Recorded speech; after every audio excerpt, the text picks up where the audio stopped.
I have two updates for you. The first is one on Hurricane Ida, which is lengthy. I'm just going to give you in advance, but hopefully we'll share a number of helpful details with all of you. Today, as you just saw, the President and his Homeland Security team continue to monitor the impacts of Hurricane Ida, something that he was monitoring through the course of the weekend. This was an extremely large and powerful hurricane, and as expected, early reports suggest catastrophic damage in a number of areas along the Gulf Coast. And while Ida has now been downgraded to a tropical storm, it is going to continue to inflict damage as it moves across the state of Mississippi today and into the Tennessee Valley tomorrow. This will be a lengthy whole of government and whole of community response and recovery effort. And we are closely coordinating with state and local officials at every step of the way. Today, as damage assessments and response efforts begin in the Gulf Coast where conditions allow on the ground, we understand that responders are focused on the following immediate priorities: search and rescue operations and medical evacuations for those in distress, accelerating efforts to restore electrical power in Louisiana and Mississippi, where latest counts suggest that more than 1 million customers are without electricity, restoring communications where they are down, and providing emergency food, water, and shelter to those in need. In parts of Louisiana, including New Orleans, energy companies have reported catastrophic damage to their transmission systems, and we don't yet know how long this will take for the local utilities to repair, but clearly that's a big priority for everyone involved. It could be weeks to get everything fully back up and running. Administration officials are also engaged directly with electricity sector leadership to help ensure all available resources are being brought to bear to restore power as quickly as possible.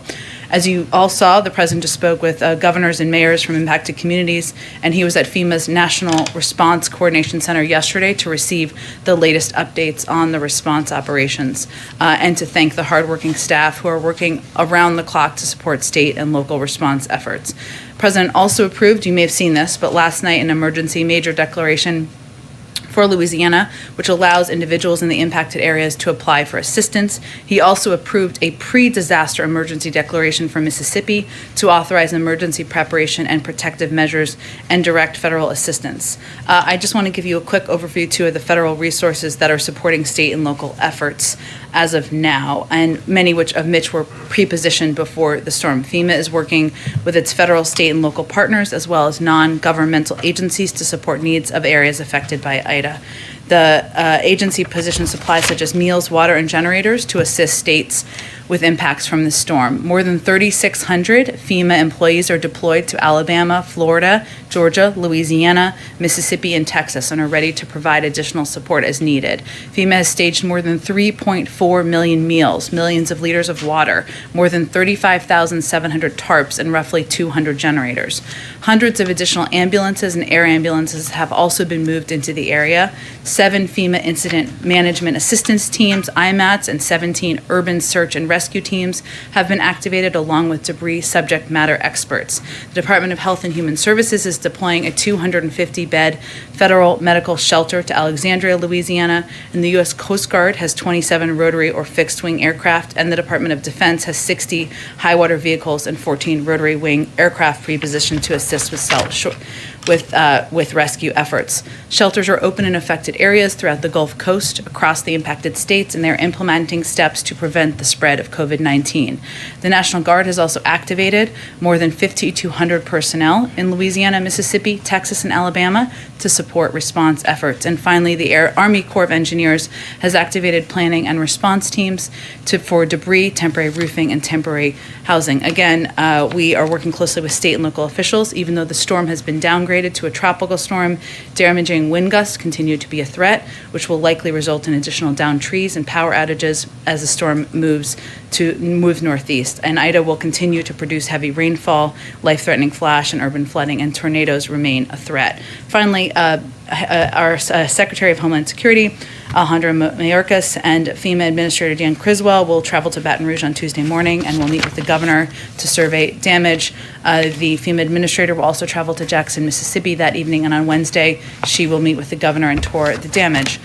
The last update I wanted to provide to all of you is that as part of our across government approach to preventing evictions, today Attorney General Merrick Garland is calling on the entire legal community to take immediate action to help prevent unnecessary evictions during the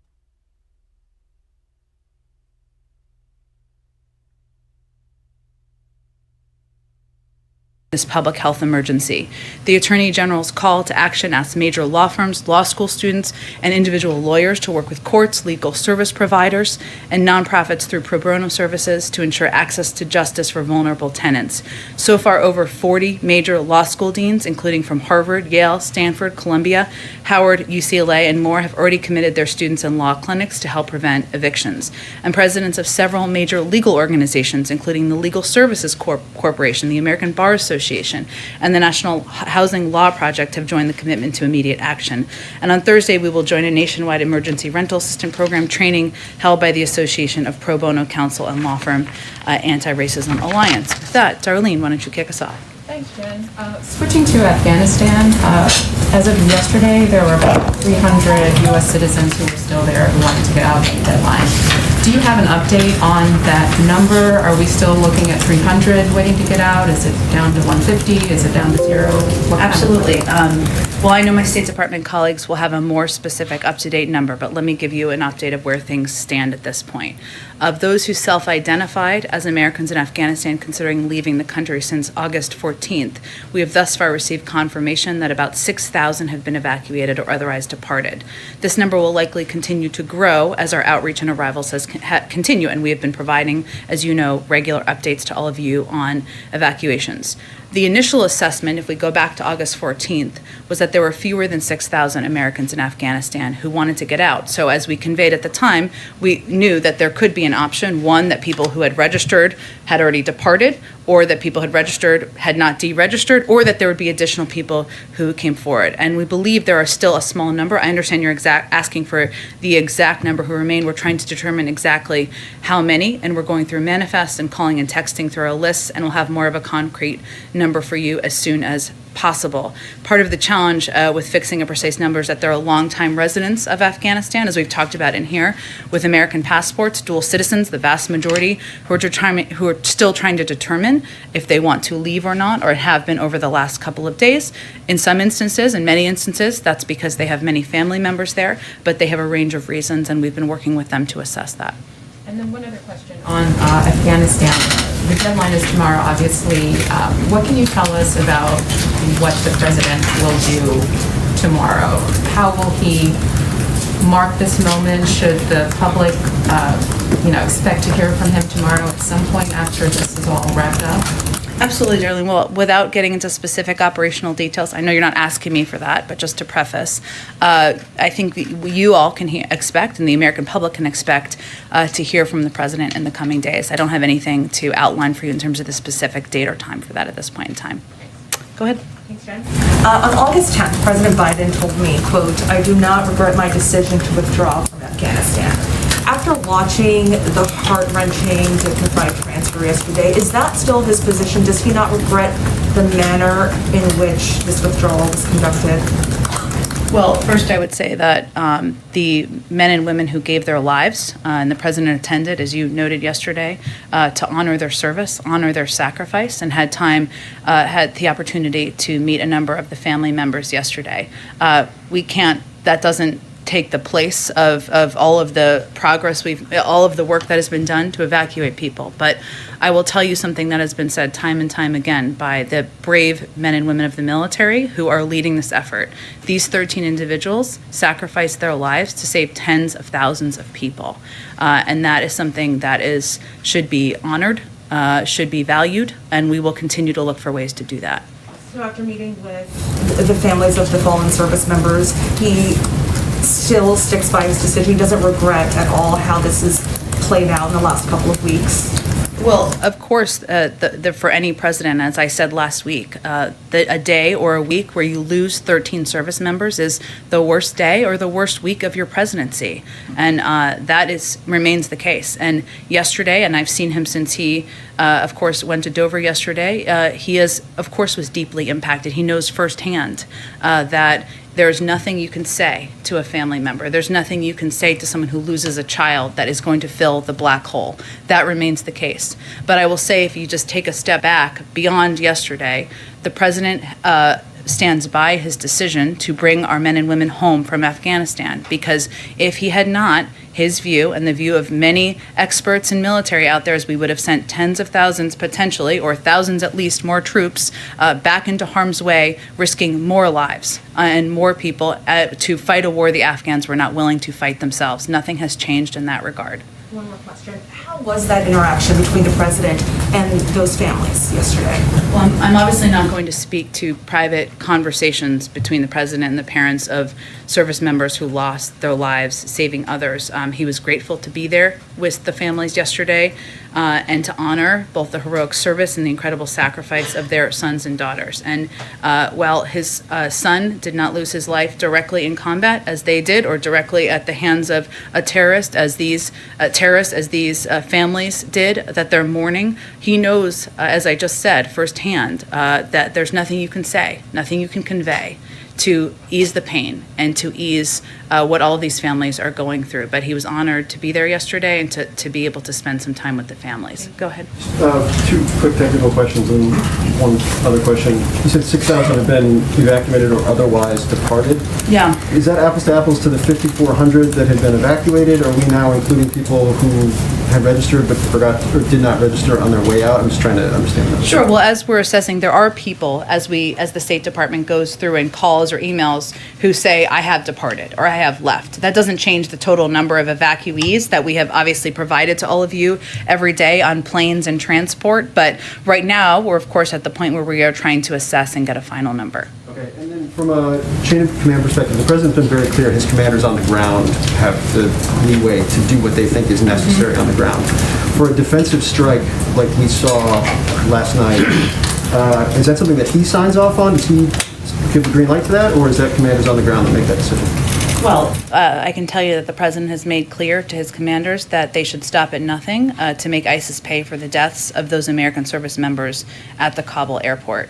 They have the authorities necessary. It is self-defense. Obviously, these are ISIS terrorists who killed U.S. service members. And the president is regularly briefed, but he has directed them to go after and to kill these ISIS terrorists who have taken the lives of the men and women serving our country. Okay, and one more, you're kind of dealing with dual, very high-stakes issues right now inside the White House. We saw the dignified transfer yesterday, the most dangerous part of the mission right now, a Category 4 hurricane slamming the Gulf Coast. Can you talk about what the White House has been like over the course of the last 48 hours, given these very, very high-stakes moments that are transpiring? Well, I would say that addressing crises is what government is supposed to do. It's what any president is supposed to do, what any vice president is supposed to do, and what the senior members of a president's team are supposed to do. And so when you have moments like this, where you are facing, as you said, multiple crises, I would add, of course, that we're continuing to fight a pandemic that has continues to take the lives of thousands of people every week. You have to rely on strong and capable team members, and you have to be nimble enough to adapt quickly. But I think we would argue this is actually government working to do our best to function as best as we can. Is it tough? Yes. Are the days long? Yes. Is it always going to be perfect? No. But this is exactly what government is supposed to be doing. Go ahead. Jen, back from the hurricane, is the White House seeing reports or have any data about fuel shortages with some of the refineries impacted and rail lines suspended? It is something we're monitoring closely, Jeff. We have not seen to date that as an issue, but we will closely monitor that and will continue to over the coming days. And is the White House along the same lines considering or see the need for Jones Act waivers to deal with fuel shortages? Well, as you noted, the Jones Act, which we talked quite a bit about just a few weeks ago, there are a range of tools at our disposal that the federal government has to address fuel supply shortages during natural disasters by issuing emergency waivers of certain fuel standards in affected area. And obviously, if warranted by circumstances, EPA's temporary waivers can help ensure that adequate supply of fuel is available. EPA, as well as several components of the government, are in touch with our state partners in Louisiana and Mississippi, as well as operators of refineries, pipelines, tanks, and other infrastructure to assess the situation on the ground and what needs exist to ensure the supply of transportation fuel. We have not made that assessment at this point in time, but we do have those authorities should they be needed.